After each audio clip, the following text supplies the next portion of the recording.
ማንም ሰው እንደዚህ ያዘጋጅቶልኝ አያውቅም። የኔ ፍቅር አንቺን ብቻ ደስ ይበልሽ እንጂ ሁልጊዜ እንደዚህ ነገር ማዘጋጅልሽ።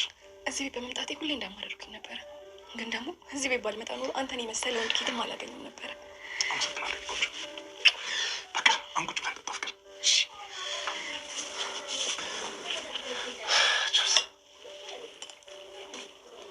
አንድ ጊዜ ግን በጣም እወድሃለሁ።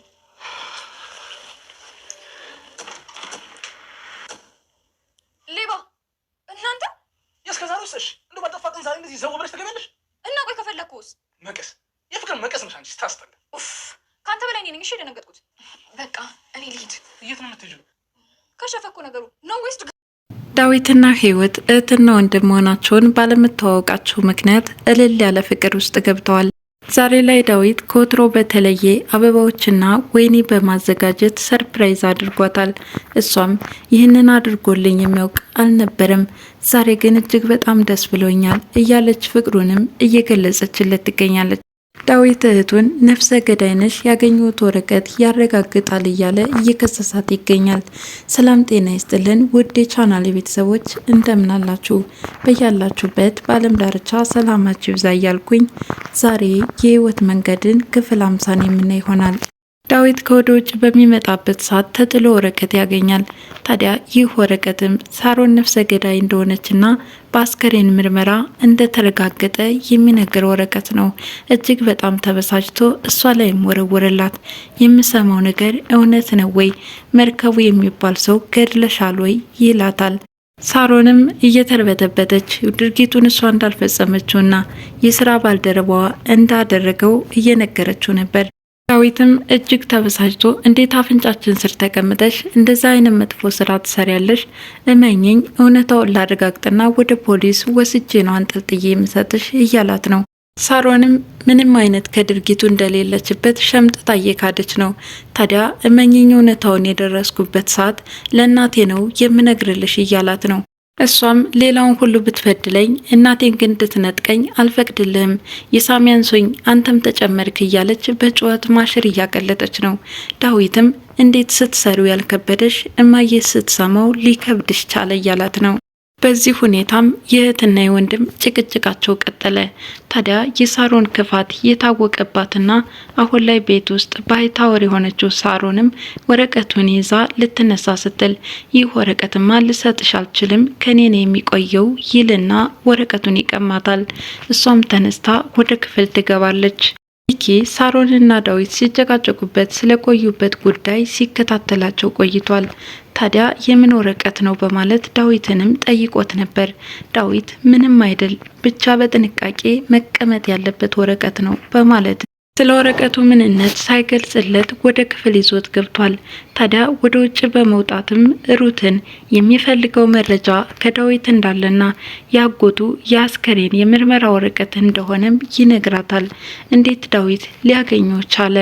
ሚኪም በበኩሉ ብቻ የምፈልገው መረጃ ከሱ እንደሆነ አረጋግጫለሁ፣ ከኔ ደግሞ አንቺ ስለምትቀርቡ እንደምንም አባብለሽ ተቀበይልኝ እያላት ነበር። ሩትም ይህንን መረጃ ከዳዊት መቀበል ቀላል እንዳልሆነ እንዲሁም ዳዊት መረጃውን በጥንቃቄ እንደሚያስቀምጠው ትነግረዋለች። ደግሞ ይሄ በቂ አይሆንህም አለችው። ብቻ ይህንን አምጭልኝና ሌላውን ይደረስበታል። አንቺ የምትፈልጊው ሳሮን እንድትታሰር አይደለ? ስለዚህ ቶሎ ብለሽ ልትተባበርኝ ይገባል እያላት ነው። እኔ ህፃናቶችን ማስፈታት እፈልጋለሁ። እሱ በኋላ ይደርሳል። የግድ ፖሊሶቹ ሲያናዝዟት ራሷ ትለፈልፋለች። ብቻ አሁን የሚቀድመውን ከዳዊት ያለውን መረጃ እንደምንም አድርገሽ ተቀበይልኝ እያላት ነው። ሚኪም እሷን ሳያማክር ምንም ነገር ማድረግ እንደሌለበትና እንዲሁም ሳሮን ክፉ ስለሆነች ራሱን እንዲጠብቅም አስጠነቀቀችው። ታዲያ በንግግራቸው መካከል ሚኪ የተለመደ ጥያቄውን ፍቅራችንን የተጀመረውን እናስቀጥል የሚለው ጥያቄው ነው። ሩትም ምንም አይነት ፍቅርም ሆነ ትውውቅ እንደሌላቸው እንዳያስጠረጥርባት እያስጠነቀቀችው ነበረ። ሚኪ ፍቅሩን ስላልተቀበለችው እንደ በቀል የሚጠቀምበት የቤተሰባቸው አካል እንዳልሆነችና እንደማትዘመዳቸው የሚያነሳው ማስፈራሪያ ነው።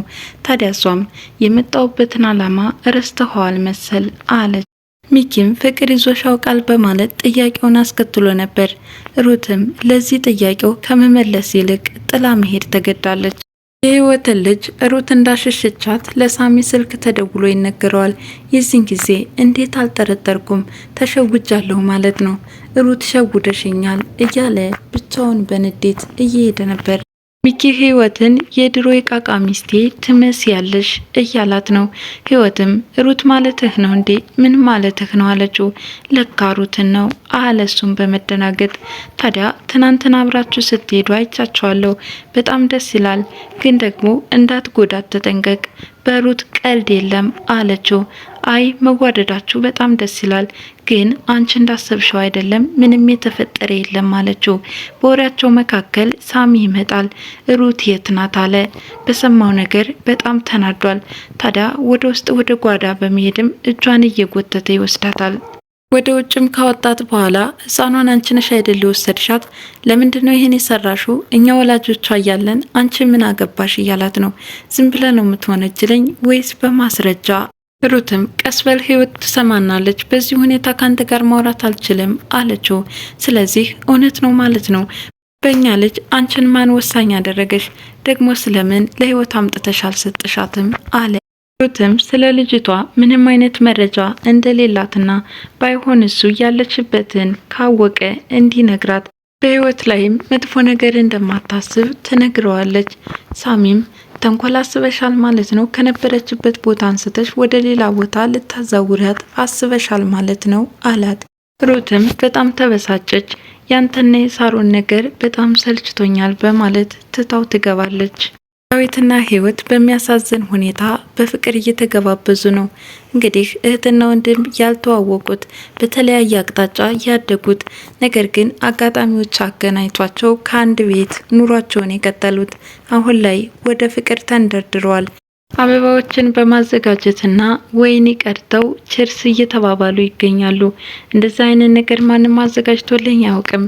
እጅግ በጣም ደስ ብሎኛል። ዳዊትም በበኩሉ ከስንት ጊዜ በኋላ ህይወት ፍቅሩን ስለተቀበለችው ሌላ ዓለም ውስጥ ገብቷል። የቀረበውን ወይን እየተጎነጩም ፍቅራቸውን እየተገላለጹ ነው። ሊሳሳሙ ሲሉ ግን ሩት ደርሳለች። ሩት ባየችው ነገር በጣም ተደናግጣለች። የፍቅር መቀስ ለምን መጣሽ እያለ ነው በድንጋጤ። ህይወትም በበኩሏ እንደዚሁ የአፍረት ስሜት ተሰምቷታል። ታዲያ ከናንተ በላይ እኔ ነኝ የደነገጥኩት አለች ሩትም። ህይወትም በቃ ከሩት ጋር አውሩ በማለት ክፍሉን ለቃ ትወጣለች። ሩት ምነው እንደዚህ ተፈጣጠንክ? ሴት ልጅ እኮ ልትገምት ትችላለች፣ ምንም እንኳን ፍላጎቱ ቢኖራትም አንተ ግን መረጋጋት አለብህ አለችው። በእርግጥ ትክክል ልትወኝ ትችላለሽ እና ይህን ልትነግሪ ነው የመጣሽው አላት።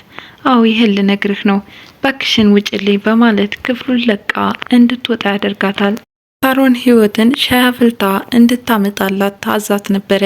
ታዲያ ለሷ የታዘዘችውን ዳዊት ሻዩን አፍልቶ ከሳሮን ፊት ይወስድላታል። አይ አዲስ ፍቅር አዝላሃት ዙር አለችው። ዳዊትም ከደከማት አይቀርም በማለት ያበሽቃታል። የዚህን ጊዜ አንተ ሳትኖር ግን እንዴት ልታደርግ ነው አለችው። ለትንሽ ጊዜ ነው እንጂ ታገሺ፣ ቤቱን ትተንልሽ እንወጣለን፣ ከዛ በኋላ ብቻሽን ትታቀፊዋለሽ አላት። ሳሮንም ፍቅር እንደዚህ ቅጥ ያሳጣል እንዴ? ወንድሜን ምን አስነካቸዋለች? ሳሮን ስለ ልጅቷ የተገኘ ፍንጭ አለ ወይ? ምን አዲስ ነገር አለ እያለች ሳሚን እየጠየቀችው ነበር። ሳሚም ስለ ልጅቷ የመጠየቅ መብት የለሽም፣ በምን ሞራልሽ ነው ህፃኗን ልትጠይቂ የምትችው እያለ ጭቅጭቅ ውስጥ ገብተዋል።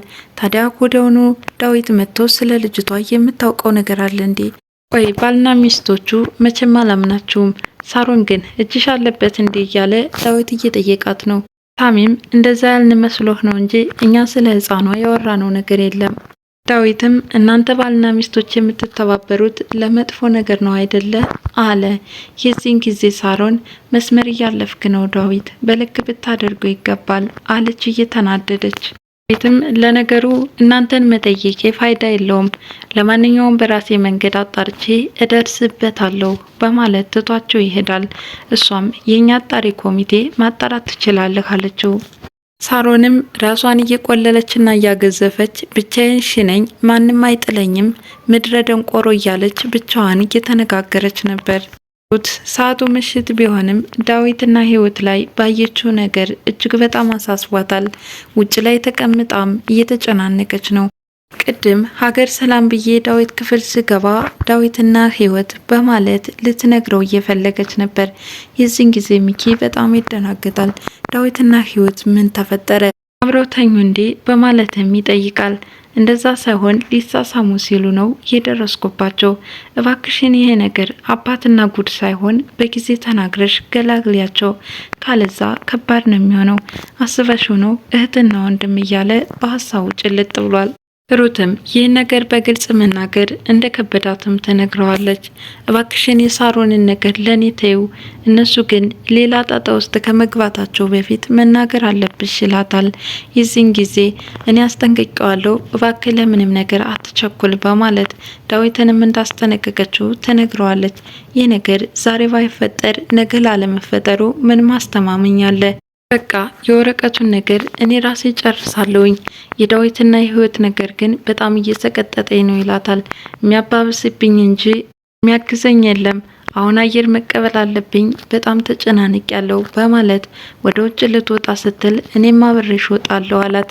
እሷም በዚህ ሀሳብህ እንዳትከተለኝ ብትለውም እሷ ስትሄድ ከኋላ እየተከተላት ነበር ሚኪ። ሳሮንም የተለመደ ስልኳን እያወራች ነው። አሁን የያዘችው ሴም ምንም ማስተማመኛ እንደሌላትና በሌላኛው ሴም እንዲላክላት እየነገረችው ነው። ታዲያ ወዲያውኑ አውርታ ስልኳን ጠረጴዛ ላይ አስቀምጣው ወጣለች። ሚኪ መጣና የተላከውን ሜሴጅ እየፈተሸና ወደ ስልኩ ለመላክ እየሞከረ ባለበት ሰዓት ሳሚ ይመጣበታል። ሚኪም እንደ መደናገጥ ይላል። ምን እያደረክ ነው አለው። አይ ምንም፣ የሳሮን ስልክ ላይ ስለተደወለ ለሷ ስልክ ላቀብላት ስል ነው የመጣው አለ።